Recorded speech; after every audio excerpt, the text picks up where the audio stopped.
Good morning बच्चों। बेटा हमारा जो नेक्स्ट टॉपिक है वो है पैरेलल प्लेट कैपेसिटर। ठीक है, हमने पीछे पढ़ा कैपेसिटर और इट्स प्रिंसिपल। ठीक, अब यहाँ पर हम कैलकुलेट करेंगे बेटा, मतलब capacitance of parallel plate capacitor, क्या ये कैपेसिटी। ठीक है, हम क्या कैलकुलेट करेंगे यहाँ पर, कैपेसिटेंस ऑफ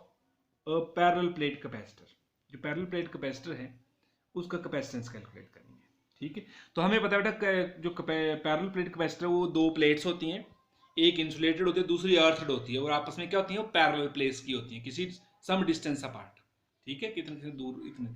जो किसी ना किसी डिस्टेंस से वो दूर होती है। ठीक है, और जो बीच वाला मीडियम होता है बेटा, ये जो बीच वाला मीडियम वो डाइलेक्ट्रिक मीडियम होता है, वो एयर भी हो सकती है, वैक्यूम भी, या कोई और पेपर माइका। ठीक है, जो भी मीडियम है। तो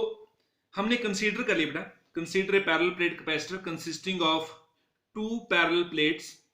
प्लेन प्लेट्स 1 and 2। ठीक है, दोनों ईच ऑफ एरिया, दोनों का एरिया क्या है, बराबर है, ए एरिया है, कैपिटल ए मान, दोनों का एरिया कितना मान लीजिए, जो ये एरिया है ना, ये दोनों का एरिया कितना है, बराबर है, और ए मान लिया। And which are placed d distance apart, और एक दूसरे से कितनी दूर प्लेस किए बेटा, ये स्मॉल डी मान लिया, डी डिस्टेंस अपार्ट है एक दूसरे से। One plate is insulated and second conductor two plate is insulated, मतलब अर्थड, जो दूसरी हो अर्थड है। ठीक है, let plus q charge is given to the conductor 1। ठीक है, then by induction negative charge appear on the nearer face and positive charge appear on the other face and which flows to the earth. वो मैंने बता दिया आपको, flow तो नहीं करता लेकिन क्या होता है, it get neutralize with the earth, negative charge है उसको न्यूट्रलाइज कर देगा। ठीक है, मतलब वो हम ये मान सकते हैं flows to the earth, it flows to the earth as it is free. लेकिन ये जो नेगेटिव चार्ज है क्या होता है, बॉन्डेड होता है इसके साथ, तो ये फ्लो नहीं करता है बेटा, अट्रैक्टिव फोर्स से जुड़ा होता है। अब बेटा ये था, अब बेटा इसके और उतने चार्ज जितना इसके ऊपर पॉजिटिव चार्ज है उतना ही इसके ऊपर क्या आएगा, नेगेटिव चार्ज आएगा बेटा। मान लो इसके ऊपर प्लस क्यू चार्ज आया तो उसके ऊपर माइनस क्यू चार्ज आया, तो what is the surface charge density, इसकी क्या होगी बेटा, एरिया दोनों का सेम है, तो सरफेस चार्ज डेंसिटी क्या होती है, चार्ज पर यूनिट एरिया। तो surface charge density of on plate 1 कितनी आ जाएगी, सिग्मा मान लिया, और कितने बेटा, चार्ज अपॉन एरिया, पढ़ा ना, चार्ज पर यूनिट एरिया। और सेकंड प्लेट के ऊपर क्योंकि नेगेटिव चार्ज तो माइनस सिग्मा होगा, और कितनी आएगी वो, charge per unit minus Q upon. ठीक, और हमने पढ़ा है बेटा, जब दो पैरेलल प्लेट्स हैं वो आपस में equal and opposite charge density है, तो उनके लेफ्ट और उधर तीन रीजन थे ना, ये तीन रीजन में, एक रीजन, दो और ये तीन, तो पहले और तीसरे रीजन में, इस रीजन और इस रीजन में कितनी इलेक्ट्रिक फील्ड होती है, जीरो। हमने कैलकुलेट कर चुके हैं ये पिछले चैप्टर में। ठीक है, तो electric field in region to the left of plate 1 and in a region to the right of plate 2 कितनी होती है बेटा, जीरो। लेकिन between the two plates the capacitor, यहां पर क्या होगा, पॉजिटिव टू नेगेटिव, यहां पर इलेक्ट्रिक फील्ड होगी, और वो हमने कैलकुलेट कर लिया बेटा। And electric field between two plates of the capacitor, in between the two plates of the capacitor कितनी आती है, E is equal to sigma upon epsilon not. ये हम बेटा जो पिछला चैप्टर था इलेक्ट्रोस्टैटिक पोटेंशियल, उसमें हम कैलकुलेट कर सकते हैं, गॉस थ्योरम की जो एप्लीकेशंस थी उसमें। ठीक है, और सिग्मा क्या होता है बेटा, चार्ज पर यूनिट एरिया, तो चार्ज यहाँ पे क्यू है, एरिया ए है, तो ये आ गया बेटा। ठीक है, Q upon sigma upon epsilon not था, तो कितना आ गया, ये चार्ज अपॉन एरिया, सिग्मा की वैल्यू पुट कर देना है यहाँ पर। इलेक्ट्रिक फील्ड पता लगे हमें यहाँ पर, और ये क्या होती है, यूनिफॉर्म होती है बेटा between the two plates of the capacitor. अब बेटा, अब इन दोनों प्लेट के बीच में पोटेंशियल डिफरेंस कैलकुलेट करना है हमने, तो वो मान लो इन दोनों प्लेट के बीच में पोटेंशियल डिफरेंस कितना है, v मान लिया, v मतलब v2 या v1 माइनस v2 या v2 माइनस v1, यही है ना पोटेंशियल डिफरेंस, तो हम इसको सिंपली v लिख रहे हैं। और डिस्टेंस बिटवीन द प्लेट्स कितना है, d है, और हमें इलेक्ट्रिक फील्ड पता है, तो पोटेंशियल डिफरेंस हमने ये रिलेशन पढ़ी है बेटा, E is equal to minus dv by dr। dv का होता है दो पोटेंशियल, दो सरफेसेस के बीच में पोटेंशियल डिफरेंस है, और वो हमने यहाँ पर कितना मान लिया, v, तो इसकी जगह क्या लिख रहे हैं, v, एंड dr क्या,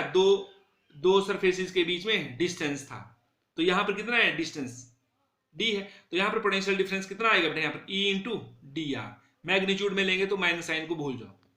ठीक है, तो पोटेंशियल डिफरेंस कैसे निकालना है, electric field into distance between the two plates, तो यहां पर कितना है बेटा, ध्यान दो, potential difference between the two plates of capacitor कितना आएगा, v, हमने पोटेंशियल डिफरेंस को v मान लिया है, और क्या आएगा, electric field into distance between the two plates, तो यहां पर कितना E इंटू, अब जो हमने ये कैपेसिटर माने हैं बेटा, इनके बीच का डिस्टेंस कितना है, स्मॉल d, तो electric field into d। Electric field की वैल्यू बेटा हमने ऊपर लिखी है, q अपॉन एप्सिलॉन नॉट, यहां भरेंगे q upon epsilon not a into d, तो क्या बन जाएगा, q into d upon epsilon not a। Clear हो गया बेटा, V पता लग गया और हमें पता है बेटा as now capacity of the capacitor C is equal to charge per unit volume Q upon V पढ़ा है हमने, ये Q is equal to CV पढ़ा है ना हमने, तो वही कैपेसिटेंस में the charge ratio charge given to the conductor to the rise in its potential, तो Q upon V is equal to Q upon what is V बेटा हमने ये कैलकुलेट कर लिया, QD upon epsilon not A, तो Q से Q cancel, epsilon not कहाँ जाएगा बेटा ऊपर, एप्सिलॉन नॉट A और D आ जाएगा, तो this is the expressions for capacitance of A parallel plate capacitor. और यहाँ पर बेटा हमने एप्सिलॉन नॉट यूज किया, तो जो मीडियम है या ये एयर है या वैक्यूम है, बीच वाला मीडियम, जो बीच वाला dielectric medium between the two plates of the capacitor वो क्या है, एयर और वैक्यूम यहाँ पर, ठीक है, तभी हमने एप्सिलॉन नॉट यूज किया। तो ये है बेटा, और साथ अगर एयर और वैक्यूम के अलावा कोई और मीडियम होता है तो फिर हम वहां पर हम उसको C को क्या लिखेंगे, CM मतलब मीडियम इज इक्वल, और एप्सिलॉन नॉट क्या लिखें, एप्सिलॉन A अपॉन D, तो मैं फिर एप्सिलॉन नॉट लिखें क्योंकि बीच में मीडियम फिर एयर नहीं है, वो कोई और एयर है वैक्यूम नहीं, कोई और मीडियम, तो उसके लिए हम एप्सिलॉन यूज करते हैं, मतलब absolute electric permittivity of medium. और आपको पता है बेटा जो एप्सिलॉन अपॉन एप्सिलॉन नॉट क्या होता है, K या एप्सिलॉन R भी लिखते हैं हम इन दोनों में से, तो एप्सिलॉन कितना आता है, K इंटू एप्सिलॉन नॉट,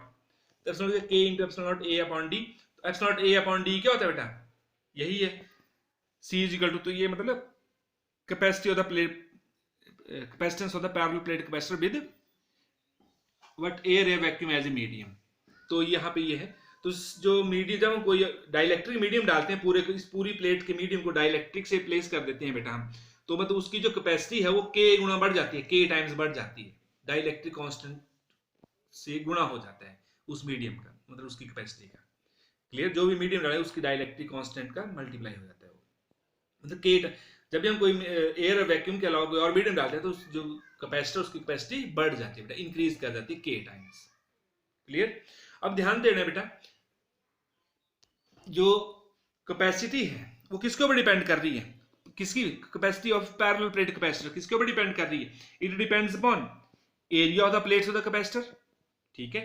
फिर distance between the two plates of capacitor, और साथ में एप्सिलॉन नॉट मतलब जो मीडियम होगा, nature of the medium between the two plates of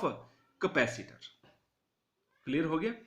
और साथ में बेटा जो अगर कोई स्फेरिकल कंडक्टर होता है, सॉरी कैपेसिटर होता है, तो उसके लिए फिर जो इतनी नहीं आई उसके लिए कुछ और आएगा, हम आगे करेंगे अगर दिया होगा तो, ठीक है, सिलिंड्रिकल होगा तो उसके लिए कुछ और होगा, तो ये जो सिलेबस में फिलहाल हम ये कर रहे हैं, तो ये है बेटा पता लगा capacity of parallel plate capacitor depends upon the area of the plates of the capacitor,